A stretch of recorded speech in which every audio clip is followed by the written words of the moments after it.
Good morning students, my name is Amit Jain, chartered accountant और इस batch के लिए आपका इनकम टैक्स फैकल्टी। आज जो फ्रेंड्स ये वीडियो आप देखने वाले हो, ये मेरे लाइव बैच का रिकॉर्डिंग है। आपको फ्रेंड्स पता ही है, लाइव क्लास में कभी कभी कुछ एक्स्ट्रा मसाला भी रिकॉर्ड हो जाता है, लेकिन टेंशन बिल्कुल मत लेना।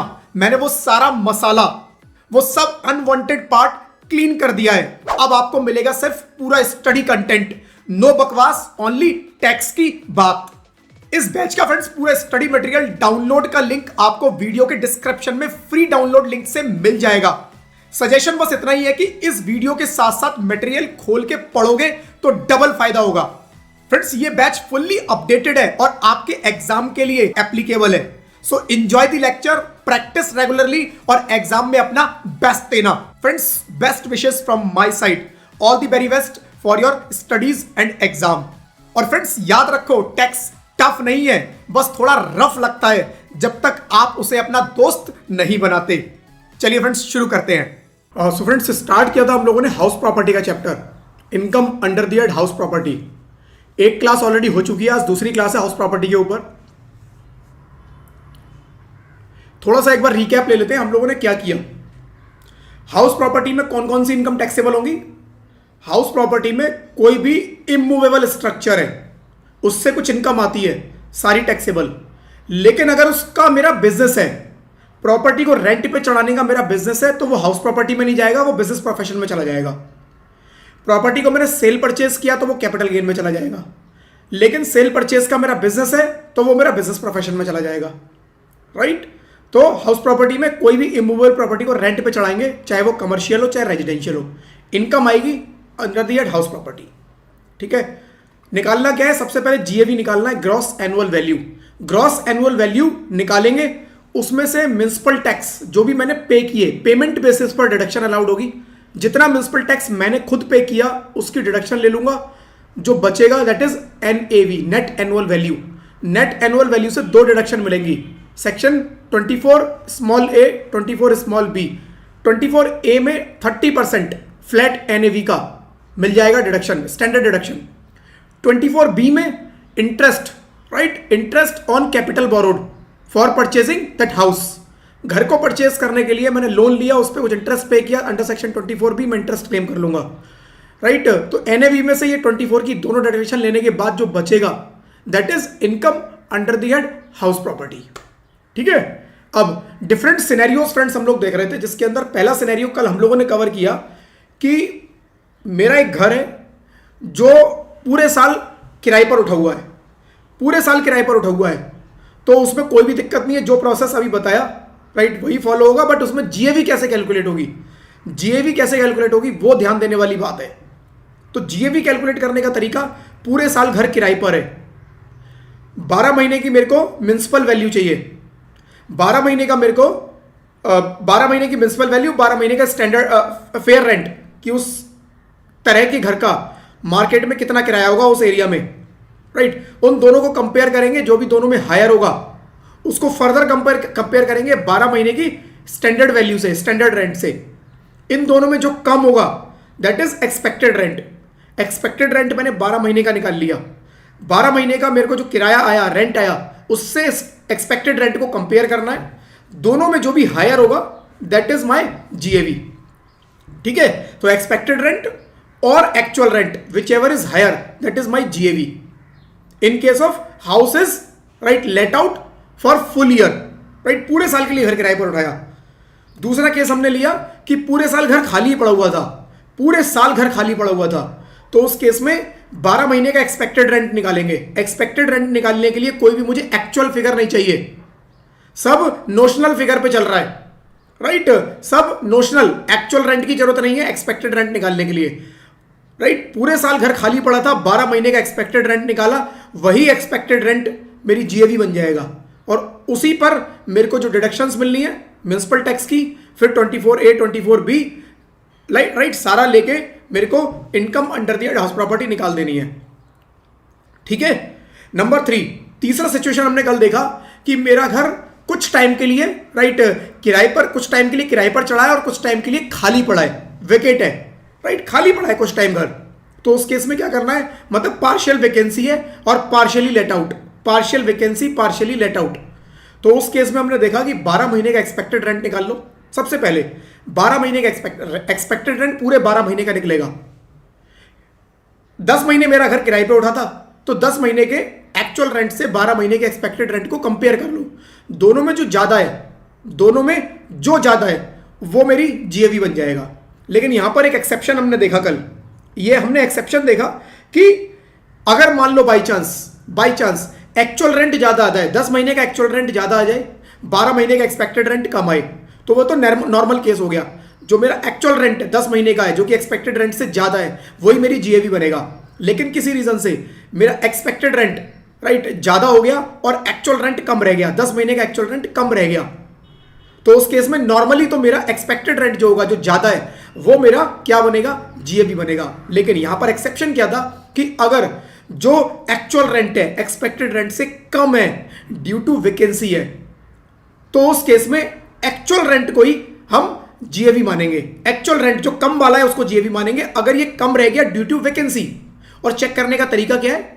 चेक करने का तरीका यह है कि जो वैकेंसी पीरियड है, वो मान लो कि वैकेंसी नहीं होती, 10 महीने घर किराए पे चढ़ा था, 2 महीने की वैकेंसी थी, मान लो वैकेंसी नहीं होती तो 12 महीने में कितना किराया आता, उस किराए को कंपेयर कर लो, उस 12 महीने के किराए को कंपेयर कर लो एक्सपेक्टेड से। क्या वो एक्सपेक्टेड से ज्यादा निकल जाता? राइट अगर हाँ एक्सपेक्टेड के बराबर हो जाता या ज्यादा निकल जाता, इसका मतलब जो वो कम रह गया वो ड्यू टू वैकेंसी ही है। उस केस में हम क्या करेंगे, एक्चुअल रेंट को ही राइट जीएवी मान लेंगे। ये हमने एक एक्सेप्शन देखा था। राइट अब फ्रेंड्स इसके आगे की बात करेंगे। इसके आगे फ्रेंड्स कुछ छोटी छोटी चीजें और देखी थी हमने इसके अंदर। राइट अभी फ्रेंड्स बात करेंगे अनरियलाइज्ड रेंट के बारे में। अनरियलाइज्ड रेंट मतलब क्या हुआ, एक सिनेरियो क्रिएट कर लेता हूं।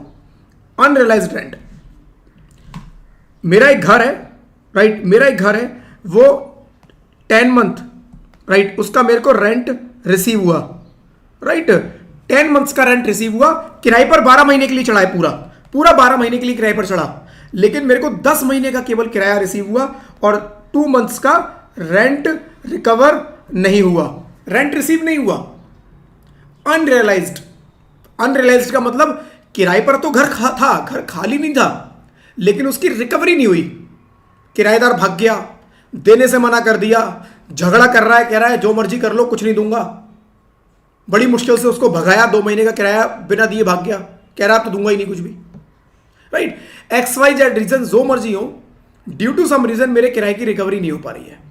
उस केस में हम लोग जीएवी कैसे निकालेंगे?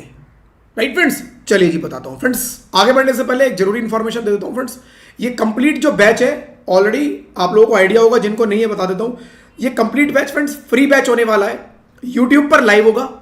राइट मंडे वेंसडे फ्राइडे 3 दिन हफ्ते में, ठीक है। 8 से 10 अपनी क्लास होगी। आज अपनी 9वीं क्लास है, 9th क्लास है आज अपनी।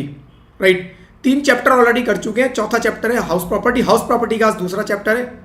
ये एप्लीकेबल है फ्रेंड्स जिनका भी एग्जाम असेसमेंट, जिनका भी एग्जाम राइट पढ़ने वाला है, ये इस जो हमारा फाइनेंशियल ईयर है, राइट क्योंकि मेरे पास इससे रिलेटेड मेरी टीम के पास काफी क्वेरीज आई हैं। राइट जो फाइनेंशियल ईयर है 2025-26 ये हम लोग कवर करेंगे, मतलब असेसमेंट ईयर 2026-27 हम लोग कवर करने वाले हैं। तो जिनके भी एग्जाम फ्रेंड्स फॉल करेंगे, कब, अप्रैल 2026 से लेकर मार्च 2027 के बीच में, अप्रैल 26 से मार्च 27 के बीच में आपके अगर एग्जाम फॉल करते हैं then it is applicable for you. ठीक है, तो आपके अगर कुछ फ्रेंड्स हैं फ्रेंड्स इसको जिनको आप ये रेफर करना चाहें, आप लोग रेफर कर सकते हैं, क्योंकि क्लासेस अभी बहुत ज्यादा नहीं हुई हैं।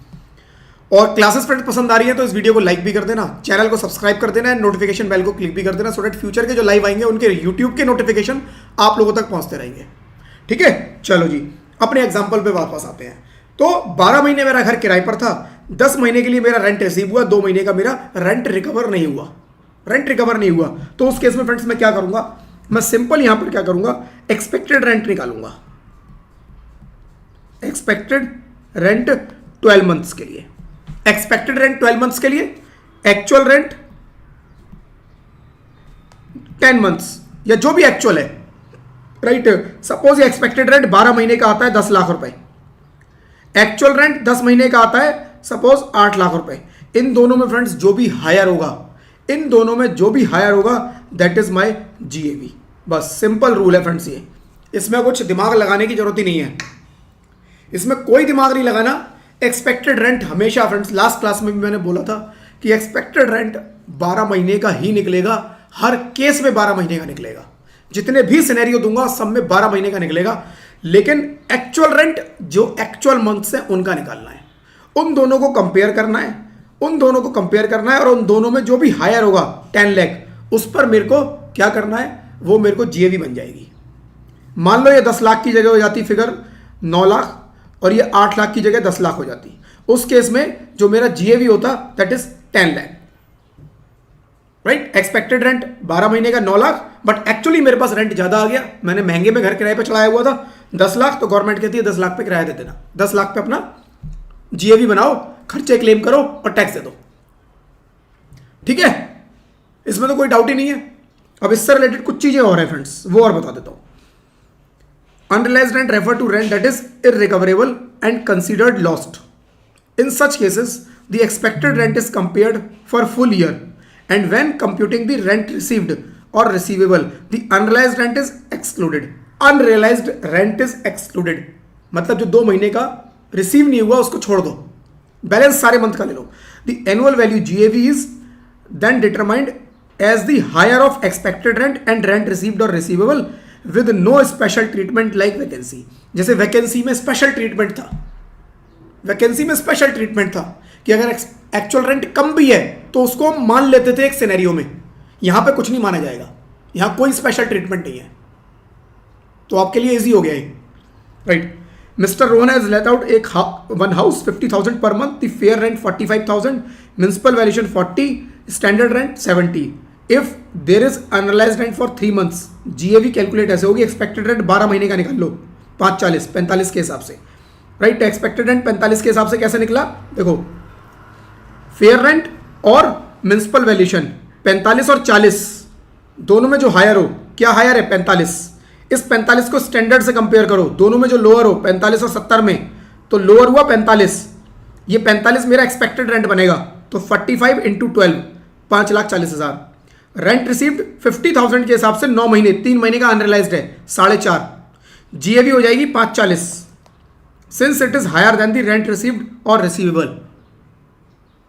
थोड़े से कई बार ये प्रोविजन हमें अनरीजनेबल से लगते हैं कि यार उस बंदे का एक तो किराएदार किराया लेके भाग गया, उसे पैसा नहीं मिल रहा, ऊपर से गवर्नमेंट हमसे टैक्स मांग रही है जी एक्सपेक्टेड रेंट पे,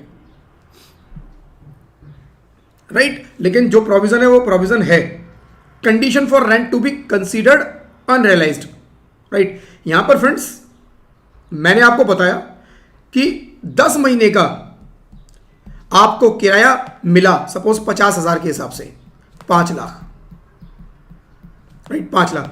2 महीने का 50,000 के हिसाब से 1 लाख रुपए किराया नहीं मिला, मेरा एक्चुअल रेंट कितना होगा 5 लाख, एक्चुअल रेंट 5 लाख होगा, लेकिन कुछ कंडीशंस है वो आपको सेटिस्फाई करनी पड़ेंगी। अगर वो कंडीशंस आपने सेटिस्फाई नहीं करी तो आपका एक्चुअल रेंट 6 लाख मान लेंगे।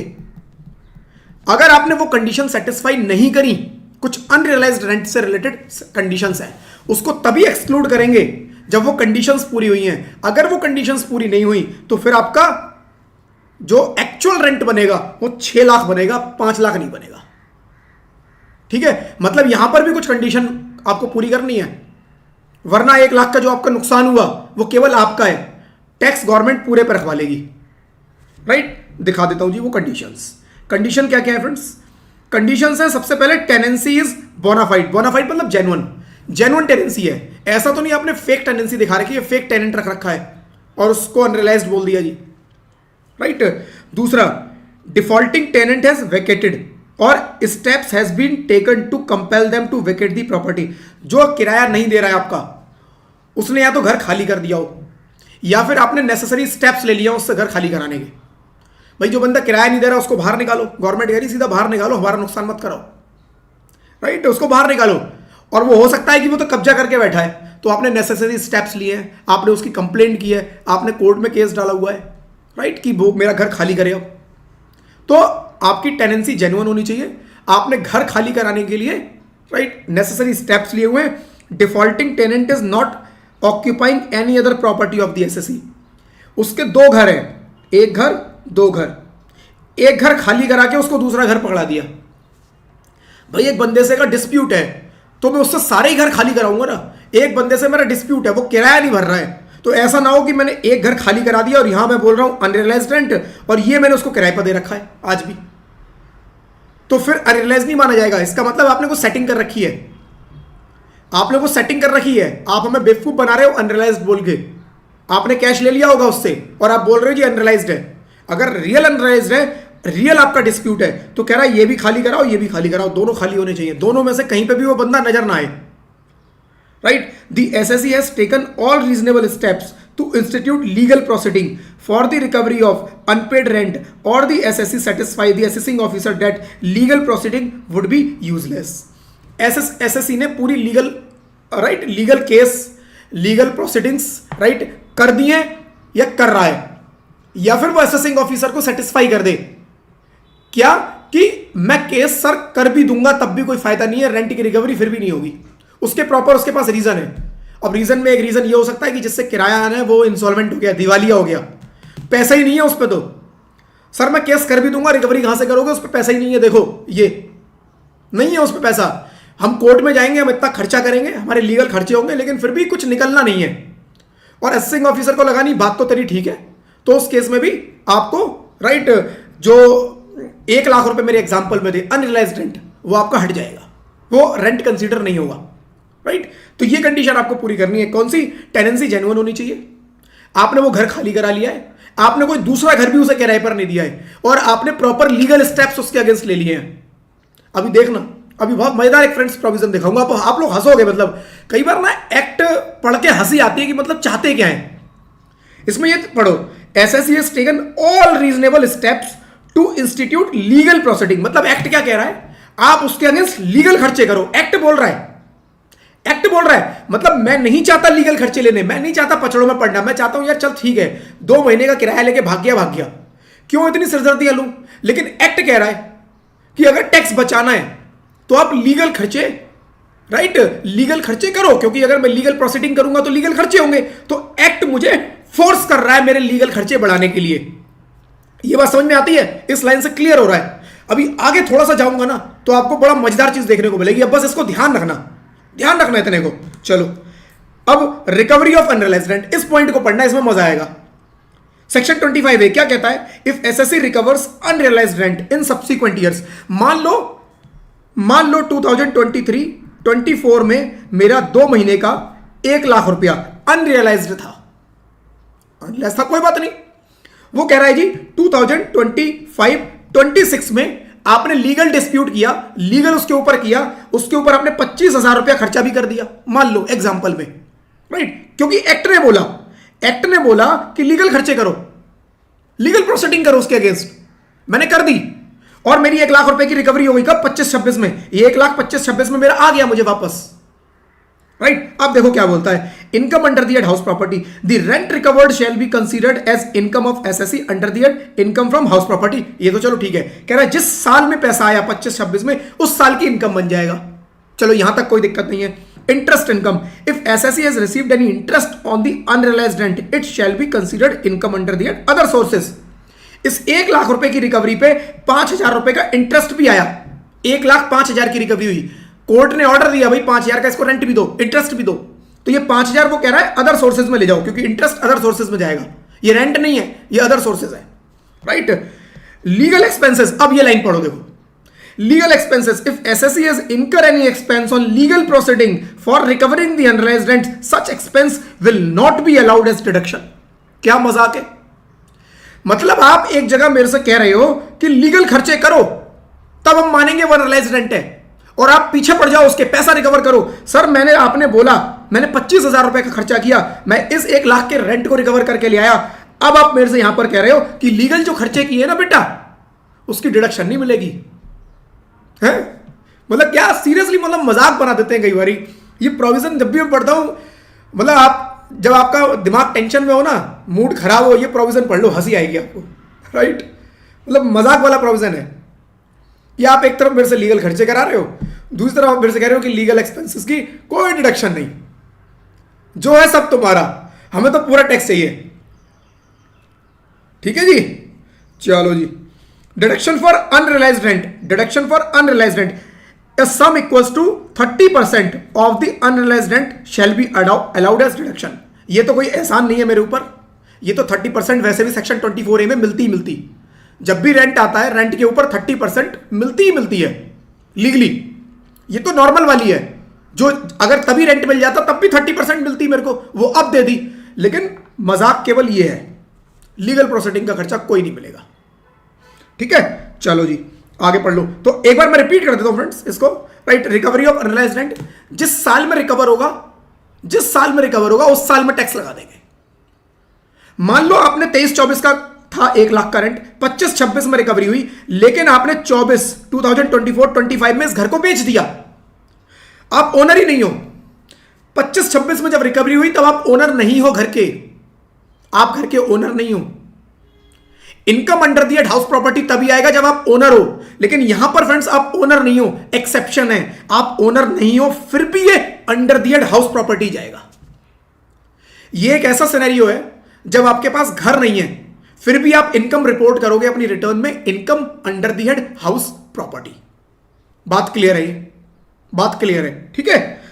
तो income under the head house property, अगर कोई अनरियलाइज्ड रेंट आता है तो वो income under the head house property में जाएगा इन एनी केस, चाहे आपके पास अब वो घर है या अब वो घर आपने बेच चुके हो। उस पर कोई इंटरेस्ट की मेरी रिकवरी हुई तो वो इंटरेस्ट अदर सोर्सेज में चला जाएगा, क्योंकि वो मेरा रेंट नहीं है। उसको रिकवर करने के लिए मैंने कुछ खर्चे किए, लीगल खर्चे कर दिए, उसकी डिडक्शन नहीं मिलेगी, राइट। अनरियलाइज्ड रेंट के ऊपर 30% की डिडक्शन मिल जाएगी, वो वैसे भी मिलेगी, रेंट के अंदर ऐड करके सेक्शन 24A में 30% आपको मिल जाएगा। ठीक है, चलो जी एग्जांपल देखना है, देख लो। चलो एक example, mister Rohan has let out one house 70,000 per month, 80,000 per month, has 70,000 per month, fair rent 80,000 रुपए, municipal valuation 60, standard rent 65, municipal tax 40,000, interest 24B 50,000, SSE has recovered unrealized rent of 60,000 plus interest 7,000. He has incurred legal expenses 12,000.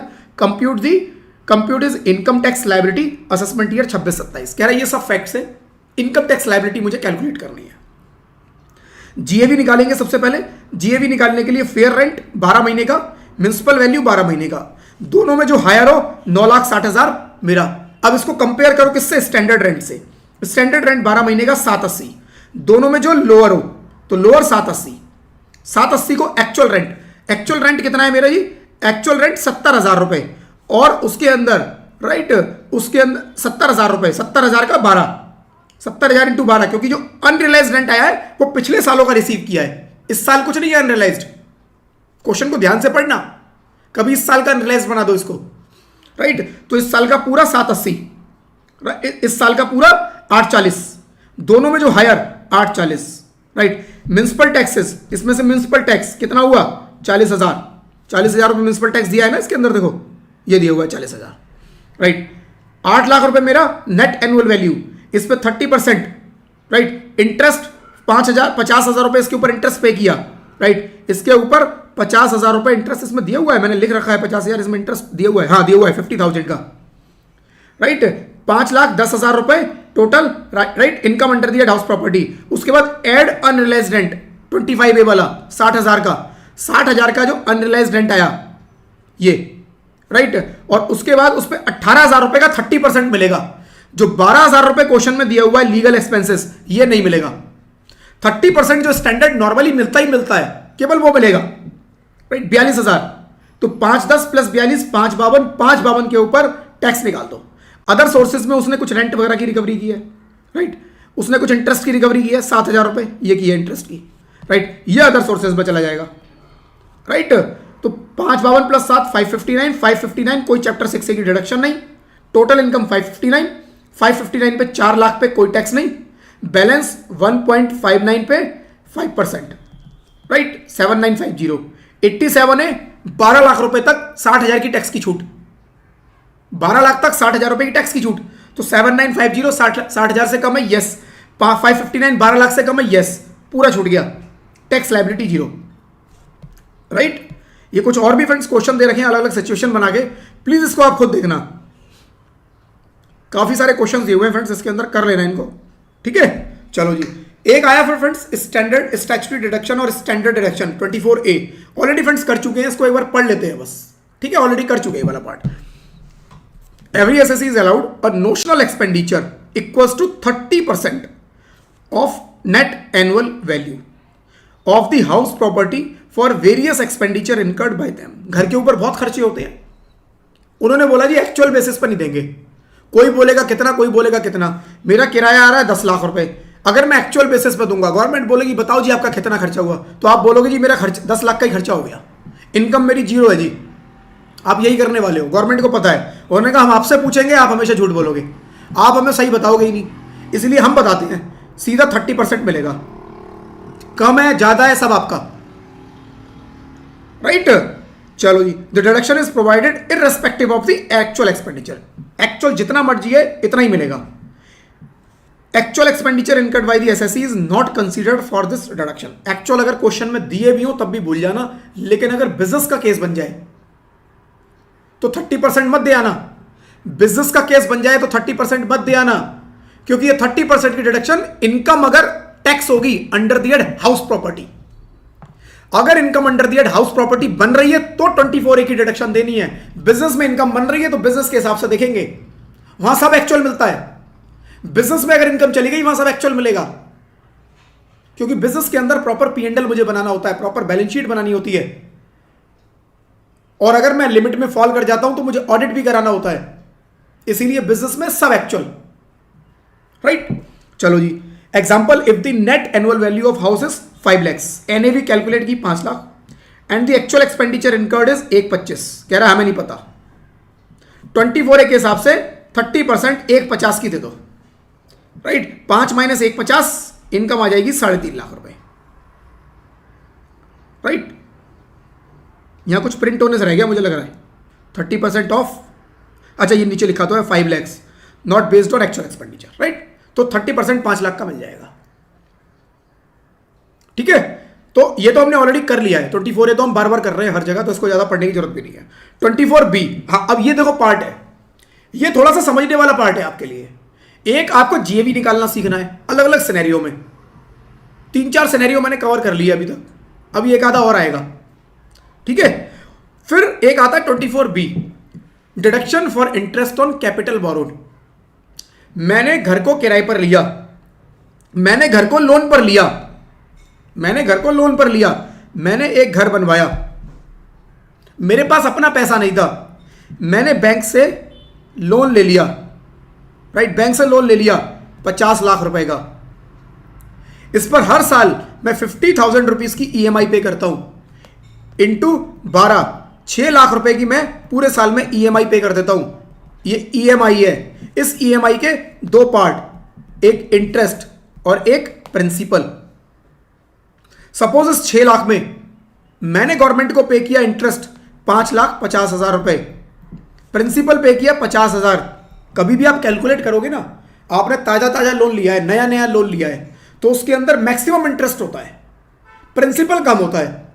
जैसे जैसे EMI जानी शुरू हो जाती है, धीरे धीरे जैसे जैसे प्रिंसिपल पे होता रहता है हर ईएमआई के अंदर, तो प्रिंसिपल कम होता जाता है, राइट। आपका जो पेंडिंग प्रिंसिपल है, लोन का अमाउंट है, वो कम होता जाता है, तो उसकी वजह से धीरे धीरे ईएमआई के अंदर इंटरेस्ट रिड्यूस होता जाएगा और प्रिंसिपल बढ़ता जाएगा। लेकिन अभी ये चीज आपको समझनी नहीं है, आपको जो फोकस करना है वो ये फोकस करना है कि जो मैंने पैसा दिया उसमें इंटरेस्ट कितना था, उस इंटरेस्ट पे मेरा फोकस होना चाहिए। कई बार क्वेश्चन के अंदर ये इंटरेस्ट दिया होगा, कई बार आपको बोलेगा जी कैलकुलेट कर लो अपने आप और हमें बता दो कितना अलाउड होगा। तो अगर कैलकुलेट करने को आ जाए कोई बात नहीं, लॉजिक क्लियर होना चाहिए, लॉजिक समझो, ठीक है। तो वो कह रहा है जी इस इंटरेस्ट की आप डिडक्शन ले लो, कौन सा section, section 24B, section 24B। 24A क्या था, 24A था 30% वाला, फ्लैट 30%, 24B इंटरेस्ट वाला है। क्या मिलेगा, इंटरेस्ट, लोन पर घर लिया, लोन पर घर लिया, इंटरेस्ट कितना मिलेगा, कितना मिलेगा, कह रहा है जितना खर्चा हो सब ले लो, जितना इंटरेस्ट पे किया है सब ले लो, कोई लिमिट नहीं है, जितना किया सब ले लो, पूरा क्लेम कर लो, ठीक है। तो एग्जाम्पल के लिए मान लो मेरी GAV या GAV छोड़ो, NAV, मेरी NAV आई। NAV तो अब सबको निकालनी आ गई, NAV सबको निकालनी आती है। NAV मान लो फ्रेंड्स मेरी आई 10 लाख रुपए की, NAV मेरी 10 लाख रुपए की आई। इसके अंदर से दो डिडक्शन मिलेंगी, एक 24A और एक 24B, राइट। 24B 24A मिलेगी मेरे को 30% ऑफ 10 लैक्स, 3 लैक्स। मान लो मैंने इंटरेस्ट पे किया 5.5 लाख रुपए इस एग्जांपल के हिसाब से ही, तो क्या ये पूरा मिल जाएगा? यस, 5.5 लैक्स पूरा ले लो, राइट। कितना हो गया जी? 8.5 लैक्स। मेरी इनकम कितनी बनेगी हाउस प्रॉपर्टी में? इनकम हाउस प्रॉपर्टी बनेगी मेरी 1.5 लैक्स। क्लियर? एग्जैक्टली ऐसे निकलेगा। अब यहां पर क्वेश्चन आता है, मैंने लोन लिया, सपोज मैंने लोन लिया 1 जनवरी 22 को, कितने का? 50 लाख रुपए का। 1 जनवरी दो या 1 जनवरी छोड़ो, आसान कर देता हूं पहले समझने के लिए ना। 1 अप्रैल राइट 22 को 50 लाख रुपए का मैंने लोन लिया, 50 लाख रुपए का लोन लिया, ठीक है। और मेरा जो घर बनके तैयार हुआ, वो घर बनके तैयार हुआ मेरा सपोज 15 अगस्त 2025 को, इस साल 15 अगस्त 2025 को मेरा घर बनके तैयार हुआ, रेडी, राइट। और मैंने इसको किराए पर उठा दिया, मेरी जो NAV बनी वो बनी 10 लाख रुपए। कब? 2025-26 में। 2025-26 में मेरी NAV बनी 10 लाख रुपए की। मैंने ये घर 5 लाख रुपए किराए पर लिया, राइट, अप्रैल 22 में। तो इसका मतलब 2022, 23, 2023, 24 और 2024, 25 तो 23 एक सेकंड देना फ्रेंड्स, 50 लाख को यहां लिखते हैं, राइट। 22-23 में मैंने इंटरेस्ट पे किया इसके ऊपर सपोज 3 लाख रुपए का। 23-24 में मैंने इस पर इंटरेस्ट पे किया 2.75 लाख रुपीस का, और 24-25 में 2.25 लाख रुपीस का। ये मैंने इंटरेस्ट पे कर चुका हूं पहले, पुराना। घर मेरे को मिला कब? 15 अगस्त 2025, यानी 25-26 में। 25-26 में मैंने इंटरेस्ट पे किया पूरे साल का। घर मिला 1 अगस्त, लेकिन इस पूरे साल का मैंने इंटरेस्ट पे किया 2 लाख रुपए, राइट। अब सिचुएशन क्रिएट कर रहा हूं पहले, राइट। Situation clear? मैंने बनाने के लिए लोन लिया, या एक बिल्डर जो अंडर कंस्ट्रक्शन प्रॉपर्टी बेचता है कि जी देखो यहां आपका घर बनेगा, उसे बनने में 3 साल 4 साल लग जाते हैं, उसको पेमेंट करने के लिए मैंने लोन लिया 50 लाख का। कब? 1 अप्रैल 2022 को। कितने का? 50 लाख का। 22-23 में बैंक तो इंटरेस्ट मांगेगा, बैंक को मैंने 3 लाख रुपए इंटरेस्ट पे किया। 23-24 में फिर 2.75 का इंटरेस्ट पे किया। 24-25 में फिर 2.25 का इंटरेस्ट पे किया, राइट। और 15 अगस्त 25 को मुझे उस प्रॉपर्टी का पोजेशन मिल गया, वो रेडी हो गई, राइट। और 25-26 में भी मैंने अप्रैल से लेकर मार्च तक का पूरा 2 लाख रुपए का इंटरेस्ट पे किया। क्वेश्चन यहां पर आता है कि मेरे को कितना इंटरेस्ट अलाउड होगा 24-25, 25-26 में। इससे पहले तो देखो कोई इंटरेस्ट मिलेगा ही नहीं, क्योंकि प्रॉपर्टी नहीं है, कोई रेंट नहीं है, तो डिडक्शन लोगे कहां से? तो यानी कि ये डिडक्शन तो आपको मिली नहीं होगी पहले, डिडक्शन अब मिलनी शुरू होगी। 10 लाख मेरी आई NAV 25-26 में, 10 लाख रुपए की NAV आई। इस पे आपको 24A कितना मिलेगा? 30%, 3 लाख रुपए। फिर 24B में कितना मिलेगा? 24B में एक तो करंट ईयर का मिल जाएगा आपको 2 लाख, ये पूरा ले लो। एक मिलेगा प्रीवियस ईयर्स का। अब आप प्रीवियस ईयर में कितना पे कर चुके हो? प्रीवियस ईयर में आपने देखा जी, जिस साल पोजेशन मिला उससे पिछले सालों का, जिस साल पोजेशन मिला है उसमें पोजेशन चाहे जब मर्जी मिला, कंप्लीट चाहे जब मर्जी हुआ, पूरे साल का क्लेम कर सकते हो 2 लाख। इसमें ऐसा नहीं करना कि 15 अगस्त तक का अभी नहीं मिलेगा, 15 अगस्त के बाद का अलग निकालना है, नहीं। जिस साल मुझे पोजेशन मिलेगा, जिस साल मेरी प्रॉपर्टी बनके तैयार होगी, चाहे वो 31 मार्च 2026 को बनके तैयार होती, तब भी मुझे 25-26 का पूरा इंटरेस्ट मेरे को मिल जाता। यानी जिस साल मुझे पोजेशन मिला है, जिस साल मेरी प्रॉपर्टी बनके तैयार हुई है, उस साल का पूरा इंटरेस्ट, डेट नहीं देखनी, पूरा इंटरेस्ट क्लेम कर लो, वो करंट ईयर का इंटरेस्ट माना जाएगा। उससे पिछले सालों का जितना भी इंटरेस्ट है, मेरे केस में ये 3, 2, 75 और 2.5, कितना हो गया? 2.5, 5 और 3, 8 लाख रुपए का। ये 8 लाख रुपए का इंटरेस्ट पिछले 3 सालों का है। वो कहता है जी इसका क्या होगा, तब तो नहीं मिला क्योंकि घर ही नहीं था। उन्होंने कहा ठीक है, ये 8 लाख को डिवाइडेड बाई 5 कर दो, 8 लाख को डिवाइडेड बाई 5 कर दो, कितना आया जी 1.6 लैक्स। 8 lakh divided by 5 1.6 lakhs. कह रहा है ये 1.6 लैक्स हर साल क्लेम कर लो अगले 5 सालों तक। ये 1.6 लैक्स अगले 5 सालों तक हर साल क्लेम कर लो स्टार्टिंग फ्रॉम दिस ईयर। तो कह रहा है 2 तो ये ले लो करंट ईयर का और 1.6 ये भी ले लो करंट ईयर में ही। जिस साल बन के तैयार हुआ है घर उस साल में फ्रेंड्स एक तो करंट ईयर का आपको पूरा मिल जाएगा। करंट ईयर से पुराना जितना भी आपने किया उसकी 5 इंस्टॉलमेंट में करंट ईयर से मिलना शुरू हो जाएगा। तो 25-26 में कितना मिलेगा, 2 + 1 60, 3 लाख राइट, 3.6 राइट, 3.6 लैक्स, 3.6 लैक्स। ये कौन सा मिलेगा 24B वाला। तो टोटल डिडक्शन कितनी हो गई, 3 और 3 6, 6.6 लैक्स। 10 लाख की मेरी एनएवी 6.6 राइट, 3.4 लैक्स की मेरी क्या होगी, 3.4 लैक्स की मेरी income under the head house property. बस इतना सा है फ्रेंड्स ये प्रोविजन। जो समझने वाली बात है वो केवल ये है फ्रेंड्स, इसके अंदर ये गड़बड़ मत करना। जैसे मेरे एग्जांपल के अंदर 15 अगस्त को मेरी प्रॉपर्टी बन के रेडी हुई, तो कई बार गलती क्या कर देते हैं, गलती ये करते हैं कि वो 15 अगस्त से लेकर 15 अगस्त 2025 से लेकर 31 मार्च 2026 तक का करंट ईयर का बना देते हैं और 15 अगस्त से पहले का उसको प्रीवियस ईयर में घुसा देते हैं। नहीं, जिस साल में प्रॉपर्टी फ्रेंड्स मेरी बनके तैयार हुई है 15 अगस्त 25, ये कौन सा साल है, ये साल है 2025-26। कह रहा है इस पूरे साल का अप्रैल 25 से लेकर मार्च 26 तक का पूरा करंट ईयर बनेगा, पूरा करंट ईयर बनेगा। जिस साल में बनके तैयार हो ना उसकी डेट को मत देखना, उस पूरे साल को देखना और उस पूरे साल को करंट ईयर बना देना। तो सिंपल कैलकुलेशन की है, कॉम्प्लेक्सिटी को कम किया गया। अगर वो डे वाइज कर देते तो कॉम्प्लेक्सिटी बढ़ जाती है। आप 15 अगस्त का पहले अलग निकालते हैं, उसके बाद का अलग निकालते हैं, वो फिर कैलकुलेशन बढ़ जाती है अननेसेसरी, राइट। तो सिंपल रूल, जिस साल कैलकुलेशन, जिस साल का इंटरेस्ट पे किया उस साल में ले लो। उससे प्रीवियस ईयर्स का पोजेशन नहीं मिला था, घर बन के तैयार नहीं हुआ था, उससे पिछले सालों का जितना भी है वो 5 इंस्टॉलमेंट में ले लो starting from current year, starting from current year, right. तो ये टोटल फ्रेंड्स मुझे क्लेम करने को मिल जाएगा। आई होप ये पॉइंट्स क्लियर। चलो पढ़ लेते हैं एक बारी।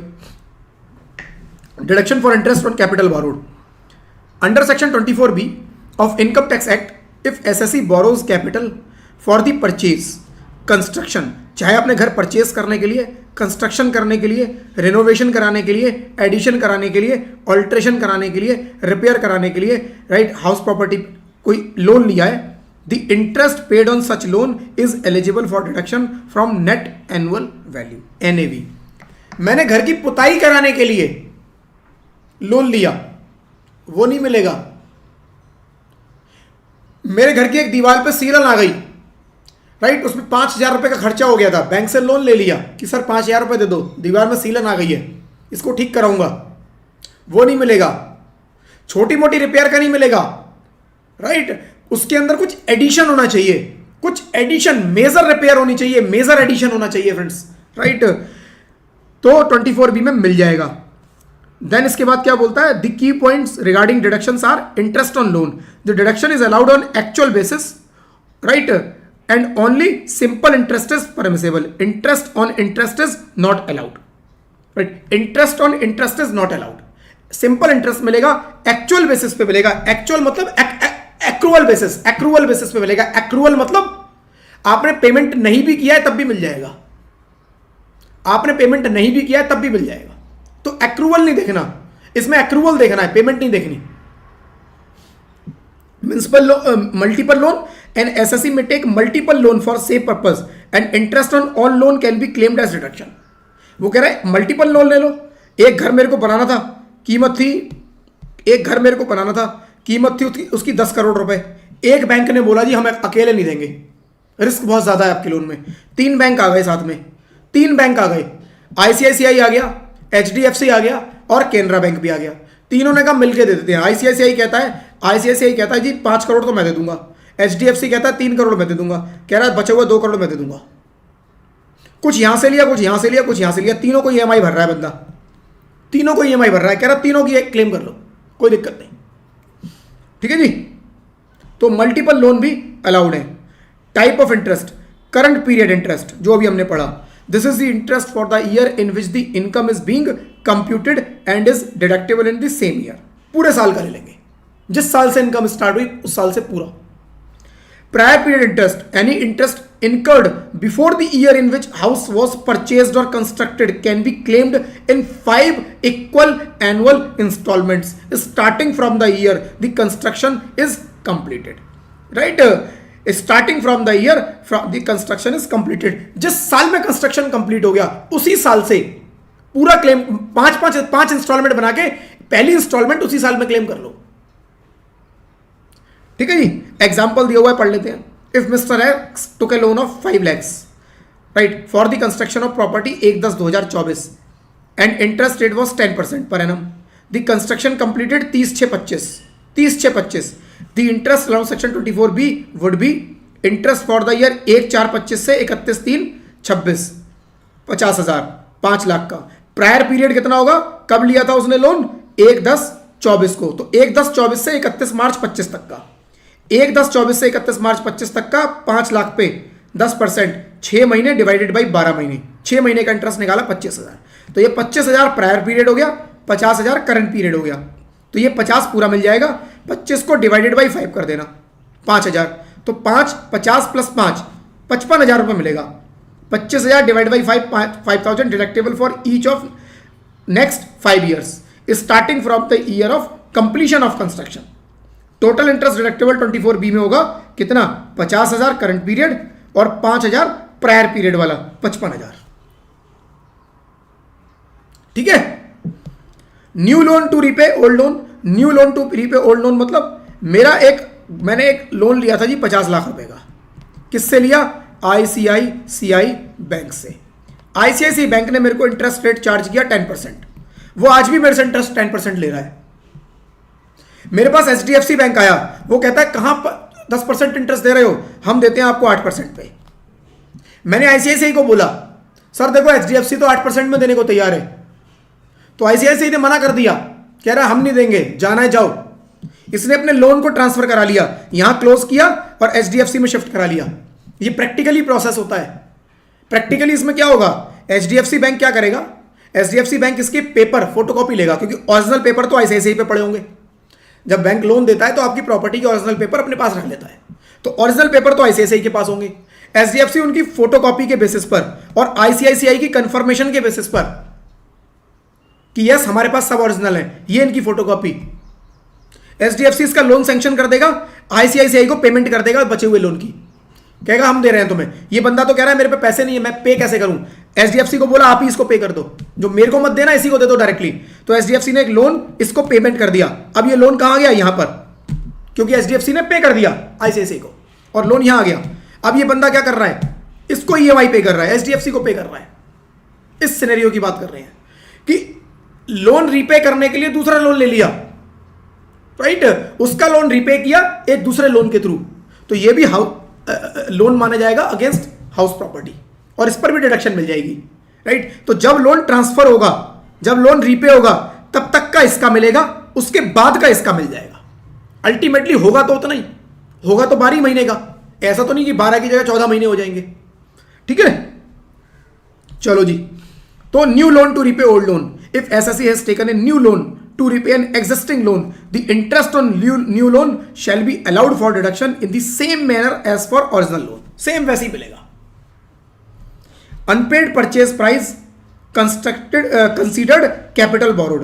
Unpaid purchase price considered as capital borrowed if a buyer enters into an agreement to pay the sale price in installment along with interest. The seller become the lender and the buyer become the borrower. In such cases, unpaid purchase price can be treated as capital borrowed and and the interest paid can be allowed as deduction under section 24B. क्या कह रहा है समझो जी। देखो, एक है builder, एक है बिल्डर ने एक बहुत बड़ा बिल्डिंग बनाई, मल्टीपल उसके अंदर फ्लोर और मल्टीपल फ्लैट, राइट। बिल्डर ने बोला जी यहां पे घर ले लो, बंदे ने बोला जी मेरे पास पैसे नहीं है। मिस्टर AI कहते हैं मेरे पे पैसे ही नहीं है। उसने बोला जी देखो 50 लाख रुपए का फ्लैट है, 10 लाख रुपए तुम पे हैं, कहता है हाँ 10 लाख है, कह रहा बस इतना पे कर दो, कह रहा बाकी 40 लाख रुपए की ना मैं आपकी EMI बना दूंगा, आप मुझे ईएमआई में पैसा देते रहना, 40 लाख रुपए की ईएमआई बना दूंगा, हर महीने आप मुझे 25,000 रुपए देते रहना, हर महीने 25,000 रुपए की ईएमआई बना दी, हर महीने 25,000 रुपए की उसकी ईएमआई बना दी। क्या बना दी? ईएमआई। अब ये ईएमआई में उसने क्या किया, 40 लाख पे इंटरेस्ट भी चार्ज कर लिया, क्योंकि बिल्डर ऐसे थोड़ी ना देगा अपनी पॉकेट से, राइट? वो एज ए लोन, जैसे बैंक से आप फाइनेंस कराते, सेम वे आपने बिल्डर से ही फाइनेंस करा लिया। तो यहां पर लॉ क्या बोल रहा है कि आपने जो 25,000 रुपए पूरे साल में आपने 3 लाख रुपया पे किया, क्या? EMI equal monthly instalment. वो कह रहा है जो आपने 3 लाख रुपया पे किया है, इस 3 लाख में जो इंटरेस्ट है, जो आपने इंटरेस्ट पे किया है, उस इंटरेस्ट की भी 24B में डिडक्शन ले लो। जो प्रिंसिपल है 40 लाख रुपए, इसको हम मान लेंगे कि ये लोन है। ये 40 लाख रुपए एक तरह से लोन हो गया, लोन की तरह ही हो गया। भाई 40 आपने पे नहीं किया, इस 40 लाख पे उसने ईएमआई बना दी। या तो आप बैंक से लेते, या फिर आपने बिल्डर को ही बोला भाई 40 लाख कन्वर्ट कर दो लोन में, समझ लो मैंने तुम्हें दे दिया, अब ईएमआई तुम वैसे लेते रहो। तो जो इसके अंदर फ्रेंड्स इंटरेस्ट पे होगा, मान लो इस 3 लाख के अंदर 25,000 रुपए इंटरेस्ट है या 2 लाख रुपए इंटरेस्ट है, जो भी इंटरेस्ट का पोर्शन है उस पर मेरे को 24B में डिडक्शन मिल जाएगी। ठीक है, फिर से पढ़ लो उस लाइन को एक बार, सेम यही लिखा हुआ है।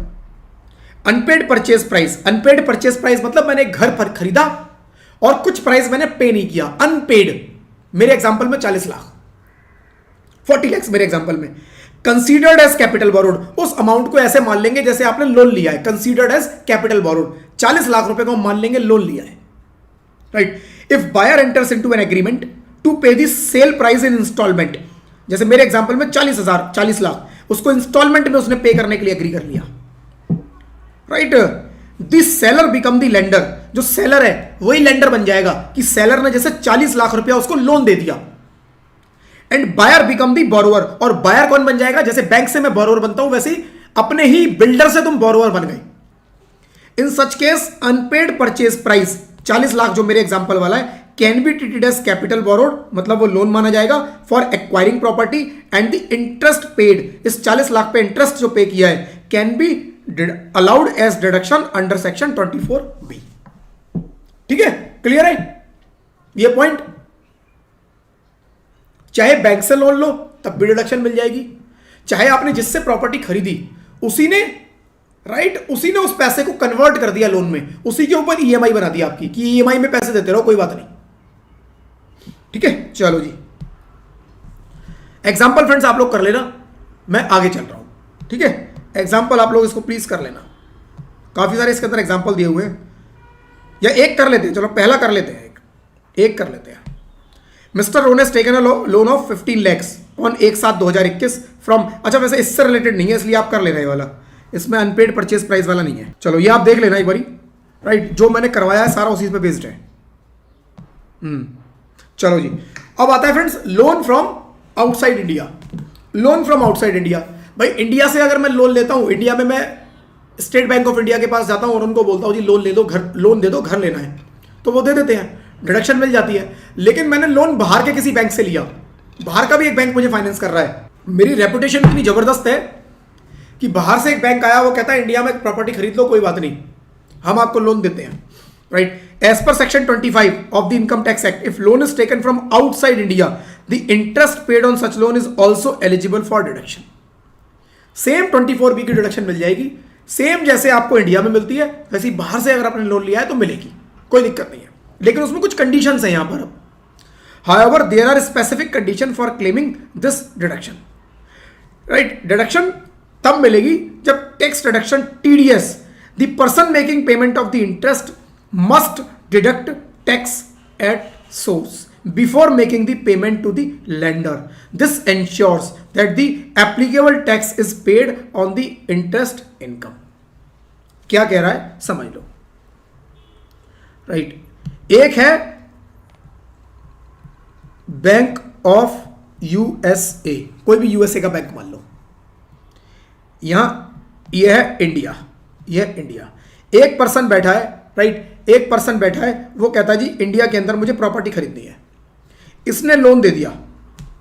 अब ये बंदा जो इंडिया में बैठा हुआ है मिस्टर X, ये इसको ईएमआई पे करते हैं, ईएमआई पे करते हैं डॉलर्स में। इंडियन करेंसी में मान लो कि 5 लाख रुपए पर मंथ की ईएमआई पे करते हैं, 5 लाख पर मंथ की ईएमआई पे करते हैं। इस 5 लाख के अंदर मान लो 5 लाख रुपए ईएमआई हो गई, तो 60 लाख रुपए पर एनम का टोटल ईएमआई पे हुई पर मंथ। 5 लाख 60 लाख पूरे साल का हो गया। इस 60 लाख में 50 लाख रुपए जो है वो इंटरेस्ट है, इंटरेस्ट है, इंटरेस्ट है ना। तो इंटरेस्ट बैंक ऑफ यूएसए की इनकम है, इंटरेस्ट बैंक ऑफ यूएसए की इनकम है। तो वो कह रहा है जी देखो ये 50 लाख का जो आप इंटरेस्ट इसको पे करोगे ना, इस पर टीडीएस काट लेना। अब क्यों टीडीएस काट लेना? बाकी सब में नहीं बोला टीडीएस काट लेना, इसमें बोल दिया टीडीएस काट लेना। क्यों काट लेना? देखो फ्रेंड्स, अभी टीडीएस का ना एक चैप्टर आएगा, अभी थोड़ा सा हिंट कर देता हूं। टीडीएस के चैप्टर में आप डिफरेंट सिनेरियो पढ़ोगे कि किस किस केस में टीडीएस काटना होता है। अलग अलग सेक्शन है, रेंट पे इतना टीडीएस, इतनी लिमिट, प्रोफेशनल टैक्स पे इतना टीडीएस, इतनी लिमिट, कोई कॉन्ट्रैक्ट है आपका तो इतना टीडीएस, इतनी लिमिट, रेजिडेंशियल पे इतना, कमर्शियल पे इतना, अलग अलग तरह की लिमिट्स आएंगी। उसमें कई जगह बात की गई है नॉन रेजिडेंट के बारे में कि नॉन रेजिडेंट को अगर आप पेमेंट कर रहे हो तो कितना। इसमें फ्रेंड्स टीडीएस के चैप्टर में एक आपको सेक्शन मिलेगा, सेक्शन 195, सेक्शन 195। सेक्शन 195 बोलता है, एक जनरल प्रोविजन है जो बोलता है कि अगर नॉन रेजिडेंट कहीं भी कवर नहीं हो रहा तो यहां कवर होगा, सेक्शन 195।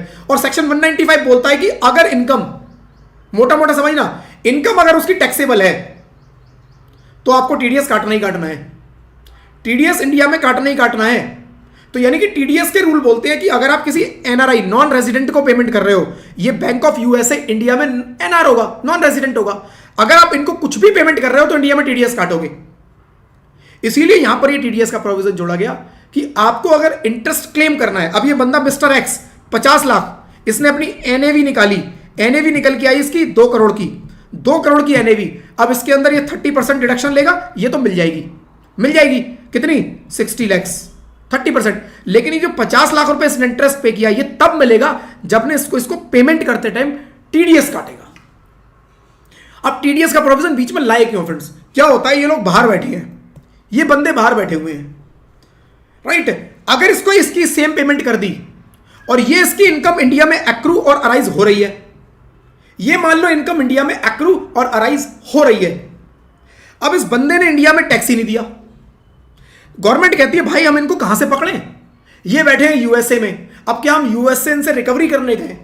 तो उसका रिकवरी का सीधा सा तरीका होता है कि भाई 50 लाख रुपए पे आप जो इसको 50 लाख रुपए इंटरेस्ट पे कर रहे हो, इस 50 लाख पे मान लो सपोज 20% टीडीएस का रेट है, तो 20% आप काट लो 10 लाख रुपया, इसको पेमेंट केवल 40 लाख की करो, इंटरेस्ट काट के करो, इंटरेस्ट काट के करो 10 लाख रुपए। हमारा जो इंटरेस्ट है, अब ये बंदा आएगा इंडिया में, पहले रिटर्न फाइल करेगा अपनी, उसके बाद जितना टैक्स बनता है वो एडजस्ट करा के, अगर कुछ एक्स्ट्रा बनता है तो पे करेगा कम, अगर ये 10 लाख ज्यादा हो गई तो रिफंड क्लेम कर लेगा, राइट। तो गवर्नमेंट ने बोला अगर ये बंदा अब यहां नहीं भी आया, मान लो ये आया ही नहीं, सो गया वहीं, तो हमारे पास तो 10 लाख हो गए, बात खत्म हो गई, हमारे पास हमारा टैक्स आ गया, मोटा मोटा एक ऑन एन एवरेज 20% टैक्स हमारे पास आ गया, राइट। तो गवर्नमेंट का टैक्स का नुकसान ना हो। ये जो बाहर बंदे बैठे हुए हैं इनको पकड़ा कैसे जाए, इनको पकड़ना बड़ा मुश्किल है, इसीलिए यहां पर एक टीडीएस वाली लाइन जोड़ दी गई। ऑल्दो जब टीडीएस के चैप्टर पे आप जाओगे वहां पर भी लिखा हुआ है कि आपको टीडीएस काटना है। अगर आप किसी नॉन रेजिडेंट को पेमेंट कर रहे हो तो आपको टीडीएस काटना है। सेक्शन 195 स्पेसिफिकली बात करता है नॉन रेजिडेंट के बारे में, राइट।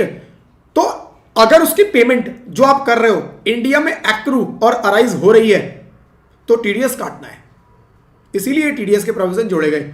अब अच्छा एक मेरे को बात बताओ, अभी लास्ट चैप्टर हम लोगों ने, अब मैं थोड़ा सा टॉपिक से हट रहा हूं, थोड़ा सा टॉपिक से हट रहा हूं, लेकिन कुछ कनेक्शन। अब आप देखो, मतलब टॉपिक से हट रहा हूं, मतलब हाउस प्रॉपर्टीज हट रहा हूं, लेकिन आपके एग्जाम के ऊपर हूं बिल्कुल।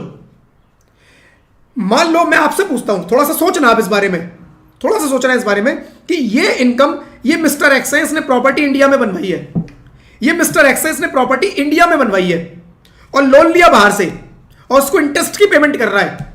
क्या इस इंटरेस्ट की पेमेंट कर रहा है, क्या ये इंटरेस्ट की पेमेंट इंडिया में एक्रू और अराइज मानी जाएगी, नहीं मानी जाएगी? लोन की पेमेंट उसने इंडिया के बाहर की, प्रॉपर्टी इंडिया में है, लेकिन किसकी है? मिस्टर एक्स की, बैंक ऑफ यूएसए की नहीं है। इसने लोन दिया और उस लोन पर 50 लाख का इंटरेस्ट पे कर रहा है और इसने पैसे को यूटिलाइज कर दिया इंडिया में। याद करो, income deemed to accrue in India पढ़ाया था मैंने। अगर गवर्नमेंट ने कोई लोन लिया है और इंटरेस्ट की पेमेंट करती है, गवर्नमेंट ने कोई लोन लिया इंटरेस्ट की पेमेंट करती है, तो गवर्नमेंट चाहे उस पैसे को जहां मर्जी यूटिलाइज करे, जिसको पेमेंट कर रहे हैं उसकी इनकम कहां मानी जाएगी? एक्रू और अराइज इन इंडिया। लेकिन अगर गवर्नमेंट ने नहीं लिया, किसी और ने लिया, तो उसी और कौन? या तो रेजिडेंट या नॉन रेजिडेंट। याद आ रहा है कुछ? अभी 2-3 क्लास पहले ही किया है। रेजिडेंट ने अगर लोन लिया और उसको इंडिया में यूटिलाइज किया, रेजिडेंट ने लोन लिया और उसको इंडिया में यूटिलाइज किया, जैसे मेरे केस में इंडिया में घर बनवा लिया, तो जिस बंदे ने लोन दिया है उसकी वो इनकम इंडिया में एक्रू और अराइज मान ली जाएगी। यानी ये केस इंडिया में एक्रू अराइज का बन गया, टीडीएस तो काटना पड़ेगा। और अगर ये नॉन रेजिडेंट ने लिया होता इंडिया में, तो एक्रू अराइज इंडिया में तब मानी जाती जब वो बिजनेस या प्रोफेशन में पैसा लगाए। ये याद आ रहा होगा, राइट? तो मैं थोड़ा सा कनेक्टिविटी आपको बना के दिखा रहा हूं इस चैप्टर्स की, कि यहां पर भी वो टीडीएस का प्रोविजन क्यों डाला गया है, क्योंकि ये इंडिया में एक्रूराइज हो रही है। अगर इंडिया में एक्रूराइज होगी नहीं तो टीडीएस कटवा के फायदा क्या है? जब इंडिया में टैक्सेबल ही नहीं होनी तो टीडीएस कटवा के फायदा क्या है? टीडीएस कटवाया ही इसीलिए जा रहा है क्योंकि ये इंडिया में टैक्स लगना है इस इनकम के ऊपर, आपको काटना पड़ेगा, राइट? ठीक है जी, चलो थोड़ा थोड़ा सेक्शंस की ना कनेक्टिविटी अगर बैठाओगे तो आपको ज्यादा समझ में आएंगी चीजें और एग्जाम में क्वेश्चंस को उतने ज्यादा अच्छे से आप सॉल्व कर पाओगे। ठीक है, लोन आउटसाइड से इंडिया से लिया तो आपको एक तो टीडीएस काटना है, या फिर दूसरी सिचुएशन क्या है?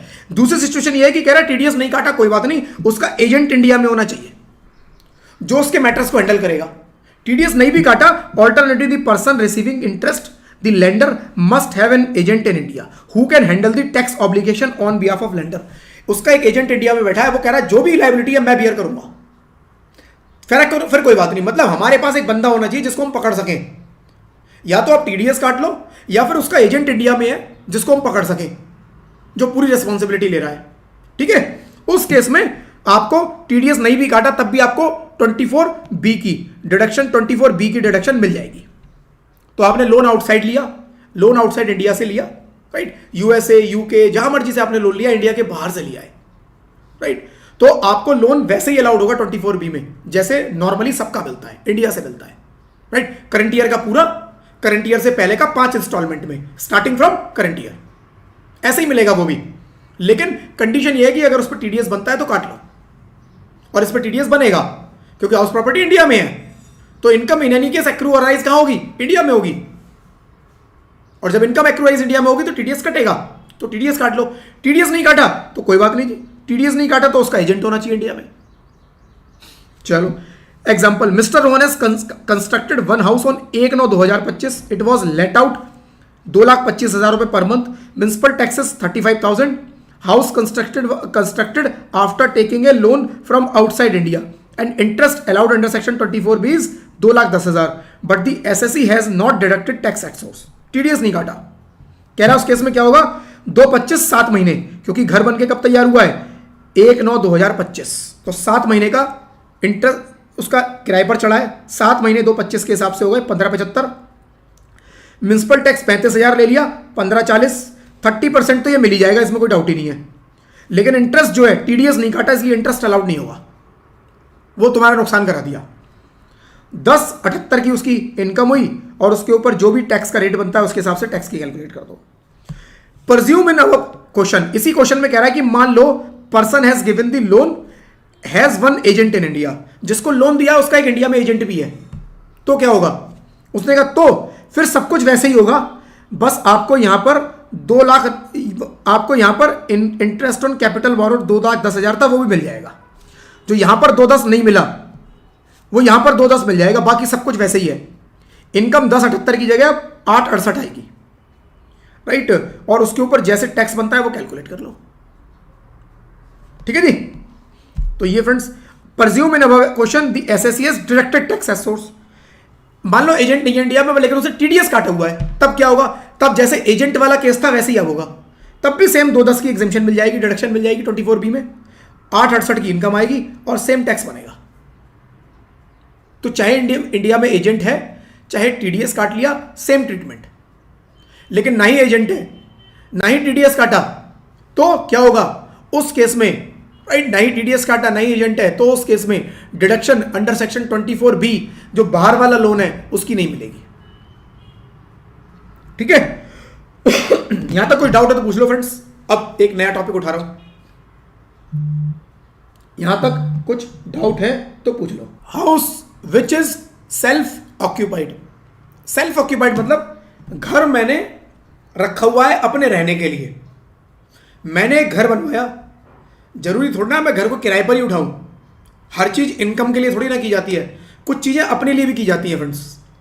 जैसे एक घर मैं अपने लिए जरूर बनवाता हूं, पहले मैं एक अपने लिए बनवाता हूं, फिर बचे हुए किराए पर उठा देता हूं। तो जो सेल्फ ऑक्यूपाइड प्रॉपर्टी होगी उसका क्या होगा फ्रेंड्स? सेल्फ ऑक्यूपाइड प्रॉपर्टी जितनी भी होंगी up to two property, government बोली एक नहीं 2 प्रॉपर्टी तक आप अपने लिए बनवा low self occupied.